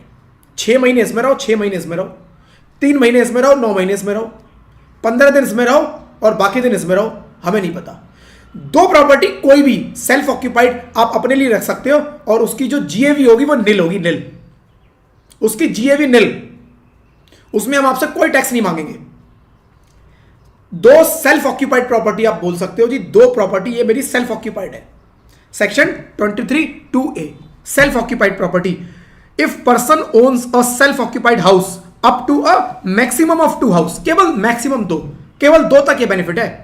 The GAV of such property is considered nil. This means that no rental income is deemed to be earned from this property. कोई dimming provision नहीं लगेगा, कोई इनकम डीम नहीं की जाएगी, हम मानेंगे ही नहीं, राइट? निल है, खत्म बात। ये निल है, इस पे ना कोई म्युनिसिपल टैक्स मिलेगा आपको, ना ही इस पे कोई 30% मिलेगा, ना ही इस पे आपको कोई इंटरेस्ट मिलेगा। कह रहा है इसका सब कुछ निल है, खत्म बात। ठीक है? की पॉइंट्स, जीएवी निल, जीएवी 0 हो जाएगी। नो म्युनिसिपल टैक्स डिडक्शन, कोई म्युनिसिपल टैक्स की डिडक्शन नहीं मिलेगी इसके ऊपर, राइट? आपने बोला जी जीएवी निल हो गई, म्युनिसिपल टैक्स इसके ऊपर मैंने 20,000 रुपए पे किया है, डिडक्शन दे दो। मैंने कहा कहां से दे दूं, जीएवी निल है। आपने कहा जी नेगेटिव कर देना, कोई बात नहीं, किसी और से सेट ऑफ कर लूंगा। उसने कहा नहीं मिलेगी, मिलेगी नहीं, खत्म बात। एनएवी निल होगी, राइट? और नो डिडक्शन सेक्शन 24 में भी कोई डिडक्शन नहीं मिलेगी। 24A 24B कुछ नहीं मिलना। लेकिन जब मैं ओल्ड टैक्स रिजीम पे आऊंगा इस चैप्टर के एंड में, ओल्ड टैक्स रिजीम में कुछ डिडक्शन मिलती है 24B वाली, ठीक है? लेकिन अभी के लिए मान के चलो कुछ नहीं मिलता, बहुत हिंट कर रहा हूं आपको थोड़ा सा। चलो जी, in case of partial vacancy, partial vacancy का मतलब क्या हुआ? कुछ टाइम में रहा और कुछ टाइम खाली रहा, कुछ टाइम में रहा और कुछ टाइम खाली रहा। If house is partially vacate but self occupied, the income will be assumed as if property is entirely self occupied. एक घर था जिस 12 महीने होते हैं, 12 महीने में से एक घर था जिसमें मैं 10 महीने रहा और 2 महीने ड्यू टू सम रीजन मेरे को बाहर कहीं जाना पड़ा, 2 महीने वो खाली पड़ा रहा। तो वो कह रहा है मान लेंगे कि ये 12 महीने सेल्फ ऑक्यूपाइड ही था। ऐसा नहीं करना कि 2 महीने का आप वो नोशनल एक्सपेक्टेड रेंट निकालने बैठ जाओ, नहीं। कह रहा है अगर कोई प्रॉपर्टी सेल्फ ऑक्यूपाइड है तो चाहे वो खाली भी है तब भी वो सेल्फ ऑक्यूपाइड ही है। कोई 2 घर आप सेल्फ ऑक्यूपाइड बोल सकते हो, 2 घरों को बोल सकते हो जी सर ये मेरे सेल्फ ऑक्यूपाइड है, चाहे वो खाली भी है तब भी वो सेल्फ ऑक्यूपाइड ही है, कोई डीम्ड इनकम नहीं निकलेगी। Mister Rohan owns a house which is vacant for 3 months and self-occupied for 9 months. The income from this property will be considered by treating as self-occupied house for entire year, meaning no income will be considered for tax purpose. कोई income नहीं। आगे, income of house which can not B occupied. एक घर था जो पूरे साल खाली पड़ा रहा। अभी हमने केस देखा कौन सा, कि कुछ टाइम खाली था कुछ टाइम में रहा, तो हमने क्या बोला जी, हम मान लेंगे पूरे साल आप रहे, पूरे साल सेल्फ ऑक्यूपाइड वाला ट्रीटमेंट होगा, कोई जीएवी नहीं, कोई एनएवी नहीं, सब कुछ नहीं। लेकिन मैं घर को ऑक्यूपाई कर ही नहीं पाया, वो तो पूरे साल ही खाली पड़ा रहा सर। मेरी जॉब, मेरा घर है दिल्ली में, मेरा घर है दिल्ली में, मेरी जॉब मुंबई में है, मेरे को इस घर को छोड़ के जाना पड़ा मुंबई के अंदर, ये घर पे लॉक लगा हुआ है, ताला लगा हुआ है इस घर पे, राइट? मैं इस घर में रह ही नहीं पाया sir. As per section 23(2)(b) of the Income Tax Act, if person is unable to occupy their house due to the nature of their employment, business, profession at a different location, and they are residing in a building not owned by them, the SSE has the option to treat the property as self-occupied for the purpose of income computation. वो कह रहा है इस case में भी आपकी job है, आपका कुछ बिजनेस है, ड्यू टू एनी रीजन आप बाहर चले जाते हो छोड़ के, उस केस में आप जो दिल्ली का आपका घर है जो खाली पड़ा है, आप उसको सेल्फ ऑक्यूपाइड डिक्लेयर कर सकते हो कि ये सर ये सेल्फ ऑक्यूपाइड ही है, और हम आपसे उस पर कोई इनकम टैक्स नहीं मांगेंगे, उसकी जीएवी भी निल, इसकी जीएवी भी निल। तो चाहे घर पार्शियली वेकेंट था, पार्शियली सेल्फ ऑक्यूपाइड था, या फिर आपने उसको सेल्फ ऑक्यूपाइड के लिए रखा हुआ है बट वो खाली पड़ा है पूरे साल, तब भी वो सेल्फ ऑक्यूपाइड। ठीक है। The provision provide relief to individual who for professional reasons can not occupy their house but still need to maintain the property. ठीक है। Example, Mr Sharma is employed in different city and has to live in a rented apartment while his house in his home town remains vacant. Home town में घर पड़ा है खाली, इस वजह से he still can treat this house as self-occupied for the purpose of tax computation under section 23(2)(b). 23(2)(a) बात करता है partial vacant, partially self occupied, right. 23(2)(a) वो क्या बोलता है? 23(2)(a) कवर कर लेता है अगर पार्शियली, राइट, एक तो पूरे साल कब आपने रहे उसमें तब भी वो सेल्फ ऑक्यूपाइड, सेक्शन 23(2)(a), या कुछ टाइम रहे कुछ टाइम नहीं रहे, सेक्शन 23(2)(a) वो भी सेल्फ ऑक्यूपाइड। 23(2)(b) फुल्ली पूरे साल वो खाली पड़ा था, तो वहां भी वो कह रहा है self occupied, right, self occupied माना जाएगा। More than 2 house which are self occupied deem to be left out property, section 23(4). More than 2 house, मेरे 4 घर, मेरे पास बहुत पैसा है, मेरे पास बहुत पैसा है, एक घर मेरा दिल्ली में, एक घर मेरा मुंबई में, एक घर मेरा चेन्नई में, एक घर मेरा कोलकाता में, मेरे 4 मेट्रोपॉलिटन सिटी में 4 घर, 2 महीने कहीं रहता हूं, 3 महीने कहीं रहता हूं, कभी कहीं निकल जाता हूं, कभी कहीं निकल जाता हूं, चारों सेल्फ ऑक्यूपाइड, कोई किराए पर प्रॉपर्टी नहीं चलाई, चारों सेल्फ ऑक्यूपाइड है। क्वेश्चन आता है कि क्या होगा? सेक्शन 23(2)(a) केवल 2 घरों के बारे में बात करता है, 2 हाउस। तो अगर 2 घर से ज्यादा निकले तो क्या होगा? बाकी के जितने भी घर हैं वो डीम्ड लेट आउट मान लेंगे। डीम्ड लेट आउट के प्रोविजन याद है कि अगर कोई घर पूरे साल खाली पड़ा है तो हम मान लेंगे कि वो किराए पर था, और एक्सपेक्टेड रेंट ही उस घर की जीएवी बन जाएगी। याद होगा, कल ही परसों ही पड़ा है। तो मान लो थोड़ी देर के लिए उसके 4 घर हैं, इन 4 घरों में वो 2 ही घर बोल सकता है सेल्फ ऑक्यूपाइड, 2 तो टैक्स देना पड़ेगा। अब टैक्स कैसे कैलकुलेट होगा? मान लो उसके 4 घर हैं, दिल्ली वाले घर की एक्सपेक्टेड रेंट निकाला, एक्चुअल रेंट तो किसी पे भी नहीं आ रहा, एक्चुअल रेंट किसी पे भी नहीं आ रहा, तो मैंने कहा जी एक्सपेक्टेड रेंट निकालो चारों घरों का। दिल्ली वाले घर का एक्सपेक्टेड रेंट निकल के आया 10 लाख रुपए पूरे साल का, राइट। एक्सपेक्टेड रेंट के लिए तो 3 फिगर चाहिए ना, market rent, municipal value, standard rent, ये तो निकल ही आता है, राइट। तो 10 लाख। चेन्नई वाले घर का निकल के आया 12 लाख रुपए, राइट। मुंबई वाले घर का निकल के आया जी 15 लाख रुपए, और कैलकाटा वाले घर का निकल के आया जी 8 लाख रुपए। ये एक्सपेक्टेड रेंट निकला। वो इनमें से कोई 2 घर क्या कर सकता है? सेल्फ ऑक्यूपाइड, और गवर्नमेंट ने उसी को बोल दिया तुम बताओ कौन से सेल्फ ऑक्यूपाइड है, बाकी 2 पे हम एक्सपेक्टेड रेंट लगा के टैक्स निकाल लेंगे। अब आप खुद सोचो वो पर्सन कौन से बोलेगा सेल्फ ऑक्यूपाइड, कौन से बोलेगा? वो जिनकी ज्यादा एक्सपेक्टेड रेंट है या वो जिनके कम एक्सपेक्टेड रेंट है? ऑब्वियसली जिसका ज्यादा एक्सपेक्टेड रेंट है उसको बोलेगा जी सेल्फ ऑक्यूपाइड। तो वो क्या बोलेगा? सर देखो ये मेरा सेल्फ ऑक्यूपाइड है, ये मेरा सेल्फ ऑक्यूपाइड है, क्योंकि इस पे टैक्स ज्यादा निकलेगा, तो वो इनको सेल्फ ऑक्यूपाइड ये बोलेगा जी इस पे टैक्स लगा लो 10 और 8 18 लाख पे, 18 लाख रुपए उसका क्या बन जाएगा? जीएवी। 10 लाख इस घर की जीएवी, 8 लाख इस घर की जीएवी, जीएवी 18 लाख रुपए निकलेगी।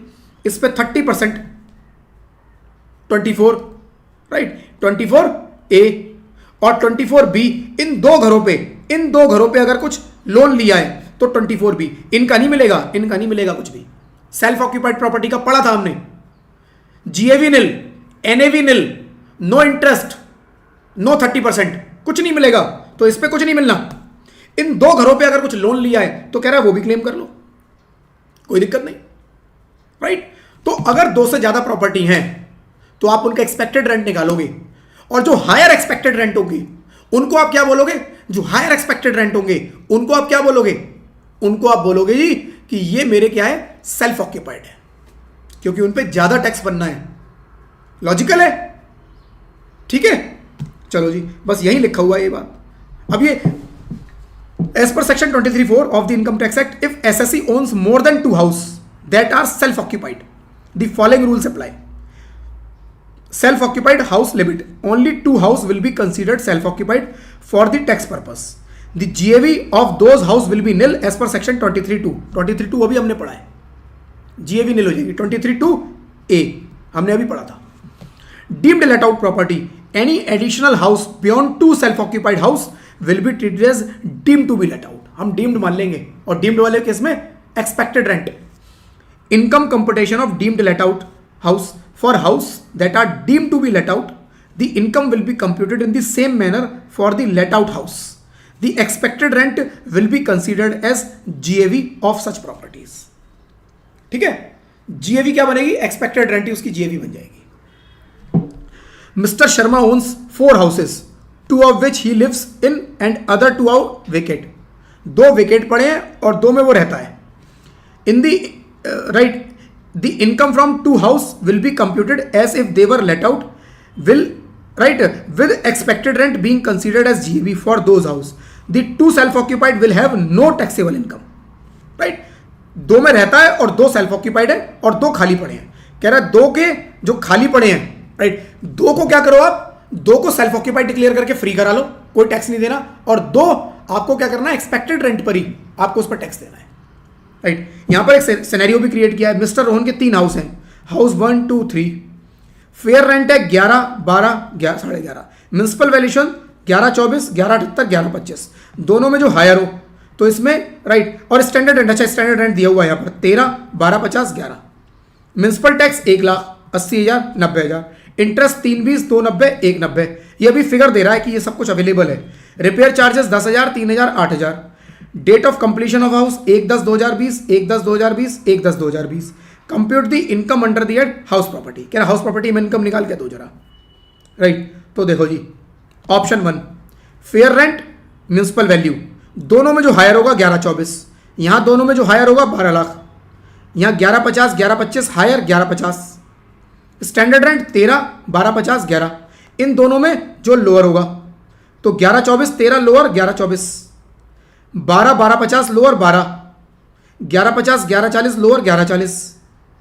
जीएवी क्या होगा, एक्सपेक्टेड रेंट, राइट, जीएवी क्या होगी, expected rent 11/24, 12, 11/40।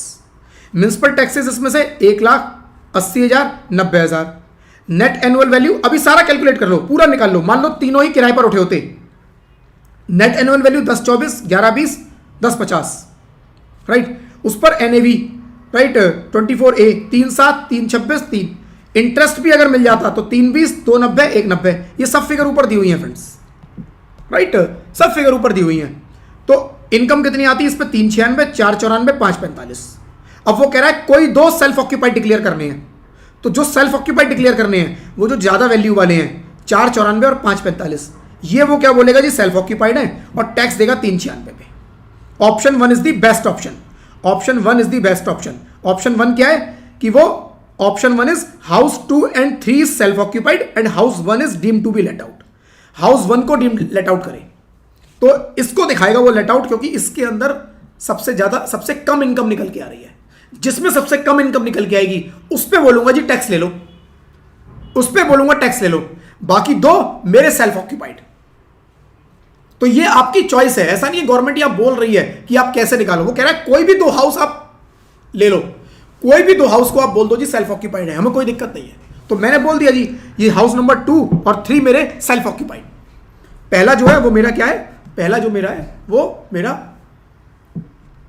Deemed let out का केस। देन फ्रेंड्स आता है house property which is divided into different portions और यूनिट। कई बार फ्रेंड्स सिचुएशन आपके पास आएगी कि मेरी जो हाउस प्रॉपर्टी है वो डिफरेंट पोर्शंस में है। जैसे कि मान लो एक लैंड है, इस लैंड पर मैंने एक घर बनवाया, इसमें 2 फ्लोर हैं, एक ग्राउंड फ्लोर और एक फर्स्ट फ्लोर, 2 फ्लोर की बिल्डिंग बनवाई, 2 अलग अलग है, यानी कि घर तो एक ही है पूरा, लेकिन इसके 2 अलग अलग फ्लोर बनवा दिए मैंने। इस केस में वो कह रहा है कि टैक्स लायबिलिटी कैसे निकलेगी। वो कह रहा है इस केस में ये मान लो कि 2 ये डिफरेंट यूनिट हैं, ये यूनिट 1 हो गई, ये यूनिट 2 हो गई, 2 मान लो डिफरेंट घर हैं और डिफरेंट घर की तरह इनको ट्रीट करो, बिल्कुल डिफरेंट घर की तरह ट्रीट करो, ठीक है। उसने बोला जी इसका जो म्युनिसिपल वैल्यू है वो एक साथ अवेलेबल है, अलग अलग अवेलेबल नहीं है। 1 लाख रुपए म्युनिसिपल वैल्यू एक साथ अवेलेबल है पूरे घर की।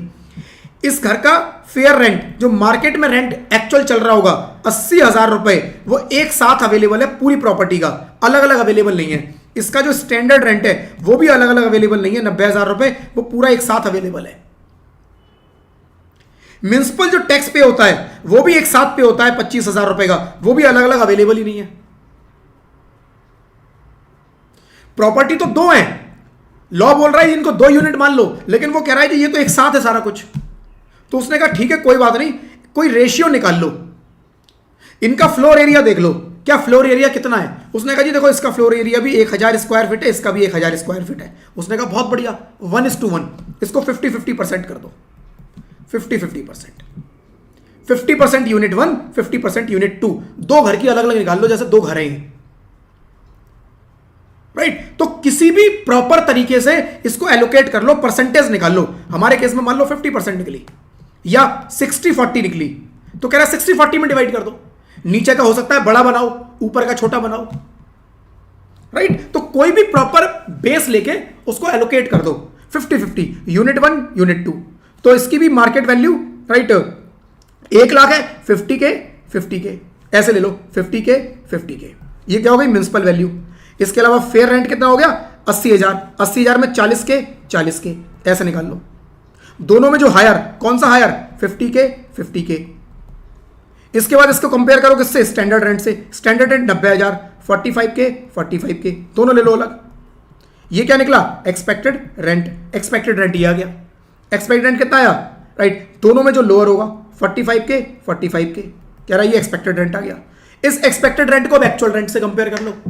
अब एक्चुअल रेंट तो अलग अलग ही होगा दोनों का, ऑब्वियसली 2 अगर अलग यूनिट है, मैंने 2 यूनिट अलग अलग बनाई है, तो मतलब 2 को अलग से किराए पर चढ़ाया है, तभी तो ये प्रॉब्लम आई। तो मान लो फर्स्ट फ्लोर का किराया आ रहा है 55,000 रुपए, इसका किराया आ रहा है 60,000 रुपए, राइट। तो एक्सपेक्टेड रेंट यूनिट 1 मेरी कौन सी है, यूनिट 1 इज फर्स्ट फ्लोर, 55,000, तो इस पे 55K एक्चुअल रेंट, इस पे 60K। तो मेरी GAV जो बनेगी यूनिट 1 की बनेगी ये 55K और यूनिट 2 में बनेगी 60K।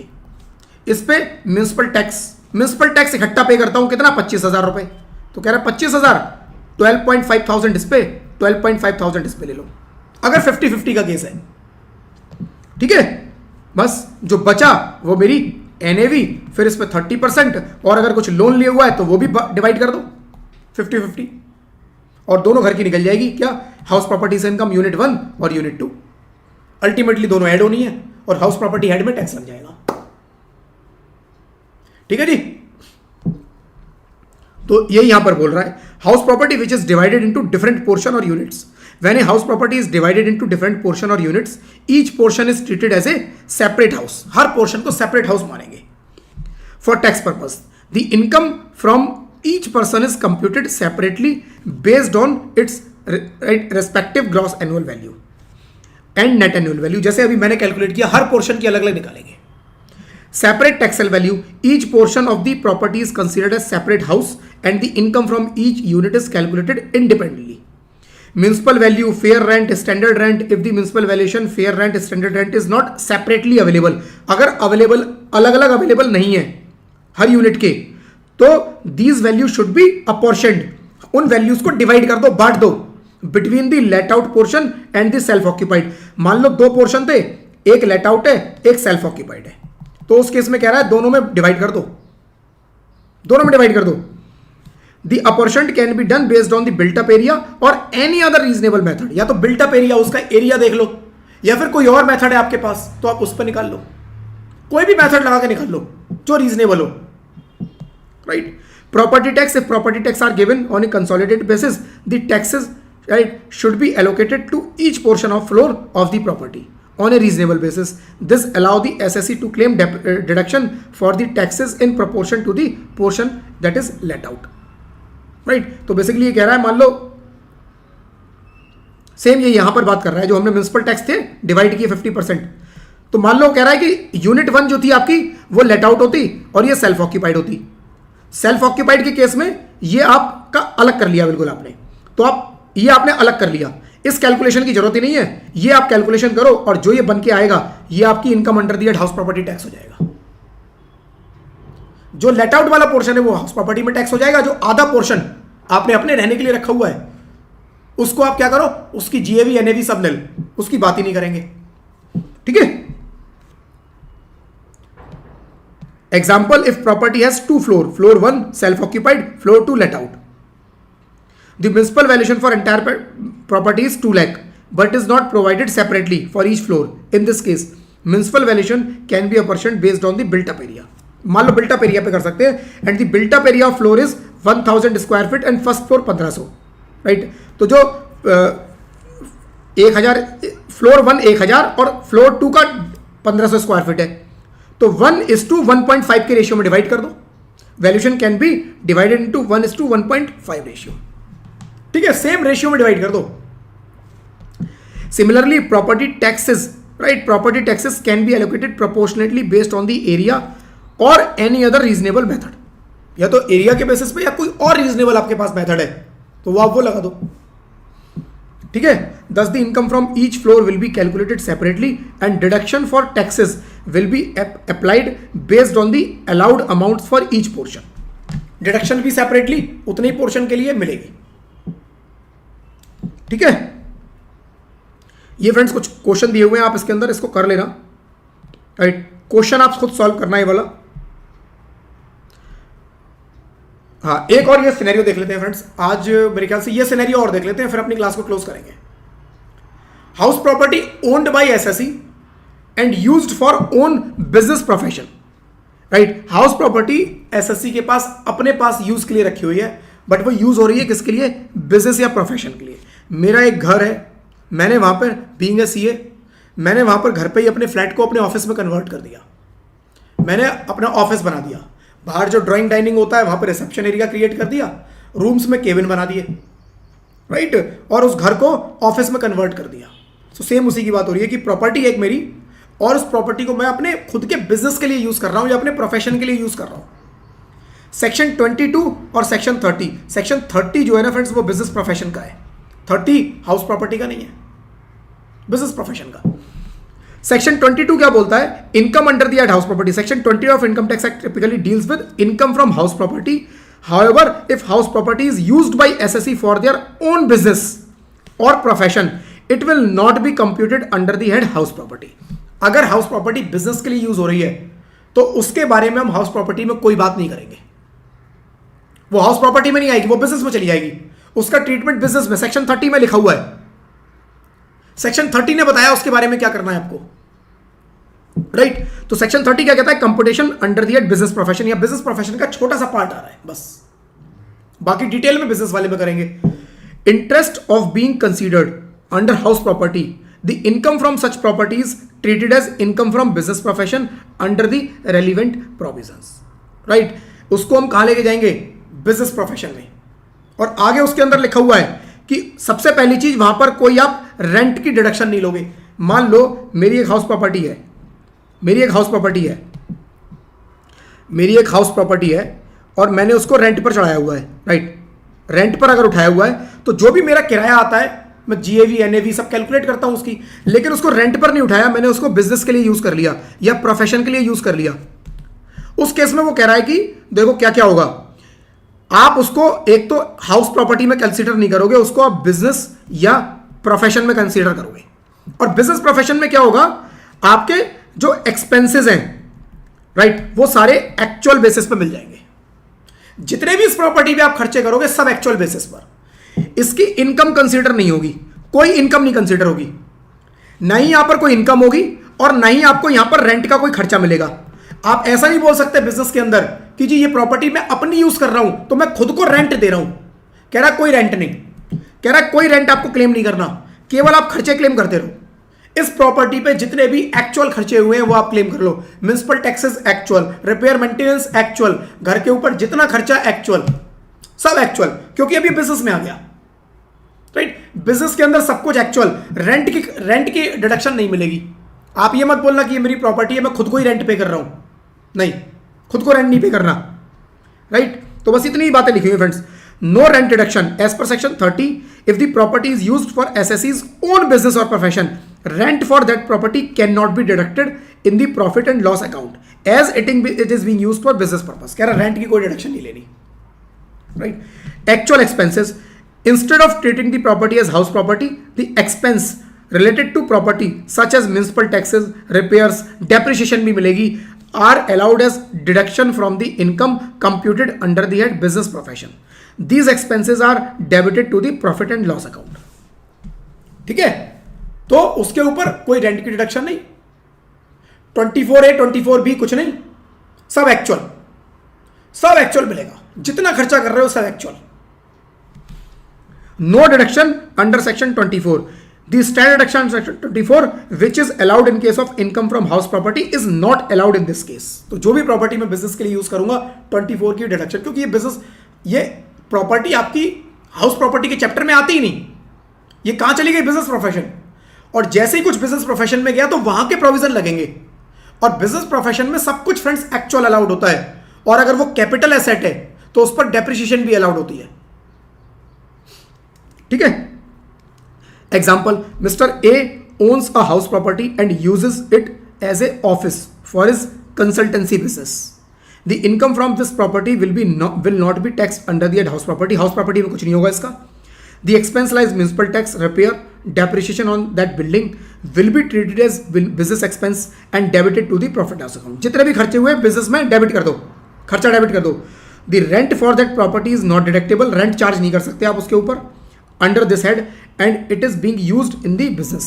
The property will be considered part of the business asset and the income will be computed under the head business profession, right. और इस बिल्डिंग से अगर कोई इनकम भी आ जाती है, इस बिल्डिंग से अब कुछ इनकम भी आ जाती है जो कि आप बिजनेस में यूज कर रहे हो, उससे कुछ इनकम आती है, तो वो किसकी इनकम होगी, बिजनेस प्रोफेशन की। अब वो हाउस प्रॉपर्टी में नहीं जाएगी, ठीक है जी, क्लियर ये बात। तो कोई भी प्रॉपर्टी फ्रेंड्स मैं अगर अपने बिजनेस के लिए यूज कर रहा हूं तो उसको बिजनेस में जाके ही ट्रीट करूंगा, हाउस प्रॉपर्टी के पर्पस से उसको बिल्कुल भूल जाना। उस एसेट का हाउस प्रॉपर्टी में कुछ नहीं होगा, उससे रिलेटेड कुछ इनकम आ रही है, बिजनेस की इनकम, उससे रिलेटेड कोई खर्चे हैं, बिजनेस के खर्चे, सब बिजनेस के प्रॉफिट एंड लॉस अकाउंट में डेबिट क्रेडिट हो गए। इंटरेस्ट, नोशनल इंटरेस्ट, क्या मैं खुद को इंटरेस्ट पे कर सकता हूं, चार्ज कर सकता हूं, answer is no. Business profession में आप ये नहीं बोलोगे कि मैं खुद को इंटरेस्ट पे कर रहा हूं, आप बोल सकते हो कि मैं खुद को इंटरेस्ट पे करता हूं, तो जो इंटरेस्ट इनकम मेरी आएगी वो हाउस प्रॉपर्टी में चली जाएगी, और जो खर्चा होगा रेंट का वो बिजनेस में खर्चा क्लेम हो जाएगा। वो कहते हैं नहीं, ना कोई इनकम ना कोई खर्चा, रेंट भूल जाओ, इस केस में रेंट को भूल जाओ। Mister Rohan aged 62 years is engaged in a business in his own building and furnishes the following particulars. अपनी खुद की बिल्डिंग है, वहां पर कुछ काम कर रहे हैं। मार्केट रेंट है बिल्डिंग का 1 lakh, expenses incurred, market rent building 1 lakh, expenses incurred on repair 37,000 and interest on loan taken for building 65,000, depreciation 30,000 and municipal taxes 30,000, land revenue paid 10,000, land revenue मतलब लैंड के ऊपर, उसके ऊपर कोई टैक्सेस वगैरह है, premium paid for insurance of the house 7,000, ground rent paid 8,000, right. Ground rent भी उस लैंड से रिलेटेड खर्चा पे किया है उन्होंने, टैक्सेस वगैरह ही होते हैं सारे, रेट्स एंड टैक्सेस होते हैं सारे। Income from business before debiting any expense of house property 16 lakh. कह रहा है बिजनेस के जो इनकम है 16 लाख रुपए है, इस प्रॉपर्टी के खर्चे डेबिट करने से पहले, अभी ये खर्चे क्लेम नहीं किए हैं, 16 लाख की इनकम है। कह रहा है इनकम निकालो असेसमेंट ईयर 26-27 के लिए, इनकम टैक्स लायबिलिटी निकालो। तो जी इनकम कितनी है, 16 लाख। अब इसके ऊपर जो बिल्डिंग के खर्चे हैं वो अलाउड कर दो, सारे खर्चे दे दो, राइट। मार्केट रेंट को भूल जाओ, ये मार्केट रेंट का कुछ नहीं होगा, ये तो मार्केट रेंट आपको कंफ्यूज करने के लिए दे दिया। कभी आप हाउस प्रॉपर्टी की तरह बैठ के कैलकुलेशन करो, मार्केट रेंट, म्युनिसिपल वैल्यू, फिर स्टैंडर्ड रेंट, कुछ नहीं करना, भूल जाओ सब। खर्चे देख लो कौन कौन से हैं। एक्सपेंस इनकर्ड रिपेयर 37,000 दे दो, इंटरेस्ट ऑन लोन 65,000 दे दो, डेप्रिसिएशन दे दो, राइट। और क्या है, म्युनिसिपल टैक्स 30,000 दे दो, land revenue 10,000, insurance 7,000, ground rent 8,000, 10, 7, 8 सब दे दो, 10, 7, 8 सब दे दो, राइट। 16 लाख में से सब खर्चे दे दो, 14,13,000 बना, 14,13,000 income under the head business profession. Gross total income भी यही हो गई, चैप्टर 6A की डिडक्शन नहीं है, टोटल इनकम भी यही हो गई। इसके ऊपर टैक्स निकाल दो, पहले 4 लाख पे कोई नहीं, स्लैब के हिसाब से निकाल दो, ये टैक्स आ गया। ठीक है, सिंपल। हाउस प्रॉपर्टी में नहीं जाएगा, बिजनेस प्रोफेशन में जाएगा ये, क्योंकि प्रॉपर्टी मेरी बिजनेस में यूज हो रही है, वो बिजनेस एसेट बन चुकी है। ठीक है, चलो ये पार्ट थोड़ा सा कॉम्प्लेक्स है।